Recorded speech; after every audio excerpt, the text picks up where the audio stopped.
Hello, and welcome back to the SCP series, where I tell you about 5 different SCPs each video. We are currently talking about the Safe Class SCPs. Now before this video starts, I must put a disclaimer, for I will be reading each SCP's description directly from the SCP Wiki. None of the information that I will be telling you is of my own writing. With all of this said, let's get right into it. SCP-109 is a standard issue United States Army canteen, made of a tin alloy and fitted with a heavy cotton cover and a black leather strap. When opened, the item is seen to be nearly full of water. A seemingly unlimited amount of water can be removed from the container without changing the water level or the item's mass, which remains a constant 3.16 kilogram. Probes in the interior of the container reported an estimated volume of 2.8 liters and a shape consistent with the outside.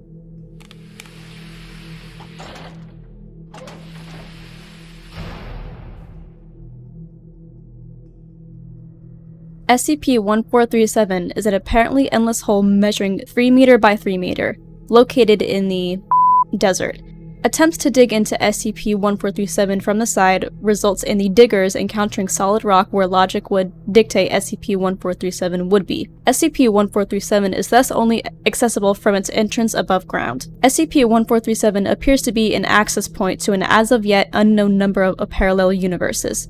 Objects have been known to periodically emerge from SCP-1437 at great speeds, including 1 U.S. quarter, large quantities of dirt and rocks, a map of North America written in Spanish, a photograph of a skyline, believed to be a radically altered version of New York's, and several discs made of solid gold. During a period lasting from 2000 to 2000, numerous individuals, most of whom wore D-Class uniforms, emerged from SCP-1437. All of them were dead on arrival. All emerging individuals carried documents which appear to be their respective universes' documentation on SCP-1437. It is currently believed that these D-Class personnel and previously mentioned documentation were sent as a gesture of desired cooperation. SCP-261 appears to be a large black vending machine with no front glass panel, and a small keypad on the right side. SCP-261 was recovered in Yokohama, Japan. SCP-261 was brought to the Foundation's attention after investigation of an urban legend about a magic vending machine that was circulating on the internet. SCP-261 was found in a back alley behind a large shopping center, with a handwritten sign saying "out of order" in Japanese taped to it. SCP-261 has no marks or identification of any kind, and no locals remember when or how it came to be in its current location. Internally, SCP-261 appears to be a basic vending machine equipped to vend food and beverage items.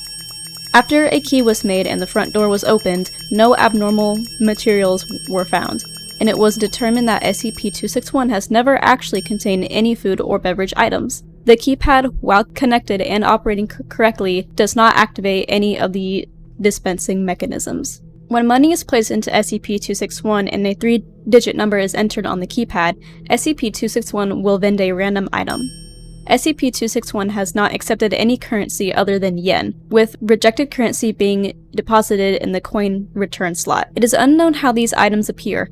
However, SCP-261 will not operate when the door is open, or when the recording devices are placed inside. The number entered on the keypad has no effect on the item vended, nor has any pattern been detected. Items are always some sort of snack food and typically have bright, attention-grabbing packaging.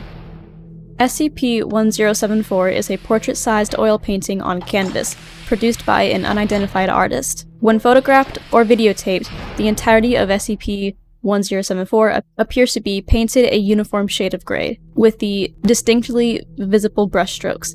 Samples removed from SCP-1074 by a remote-controlled drone have been identified as an oil-based gray paint of the type commonly available in art supply stores in the US. When SCP-1074 is viewed by a human being, the observer immediately begins to exhibit psychological symptoms similar to the onset of Stendhal syndrome, including increased heart rate, sweating, and vertigo. The individual viewing SCP-1074 will attempt to vividly describe the image they are seeing to anyone present, frequently describing it as the greatest or most moving work of art they've ever seen. Statements from the persons so affected describe it not as a blank gray canvas, but as a highly detailed painting of an inconsistent nature. No two individuals exposed to SCP-1074 have described the same painting. Recurring themes and subject statements describe imagery suggesting human morality, individual insignificance, legal or moral judgment, religious eschatology, and redacted. Once viewing SCP-1074, the subject will not willingly turn their gaze from it unless physically restrained, and will attempt to convince anyone else in their presence to look at it as well. Subjects will become rapidly disoriented and detached, attempting to discuss philosophical questions raised by the painting, of an increasingly esoteric nature as exposure continues. Within 3 to 5 minutes of first exposure, the subject becomes catatonic and ceases responding to an outside stimuli. No means of reversing this state of catatonia has been discovered. The subject will remain stationary and die of natural causes within several days unless physically attended to. EEG readouts of individuals displaying SCP-1074 related catatonia indicate that the subject continues to demonstrate a high level of brain activity, commensurate with a person who is awake and fully aware of their surroundings. If a subject is removed from the vicinity of SCP-1074 prior to the onset of catatonia, physical symptoms of exposure abate within 30 seconds. The psychological effects, however, continue to develop, albeit at a slower pace.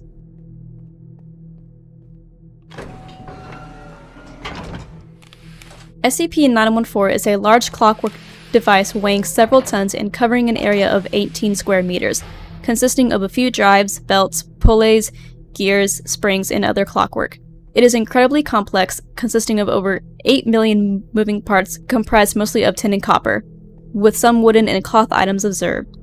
Observation and probing have shown no electronic assemblies or any form of power other than the mainspring under the selectional panel. 2 large booths, 3 meter by 2, 1 meter by 2, 1 meter, are connected via copper tubes to the main body of SCP-914, labeled intake and output. Between them is a copper panel with a large knob with an arrow attached. The words rough, coarse, 1-to-1, fine, and very fine are positioned at points around the knob. Below the knob is a large gray key that winds the mainspring. When an object is placed in the intake booth, a door slides shut, and a small bell sounds. If the knob is turned to any position and the key wound up, SCP-914 will refine the object in the booth. No energy is lost in the process, and the object appears to be in a stasis until the output booth door is opened. Intense observation and testing have not shown how SCP-914 accomplishes this, and no test object has ever been observed inside SCP-914 during the refining process. The process takes between 5 and 10 minutes, depending on the size of the object being refined.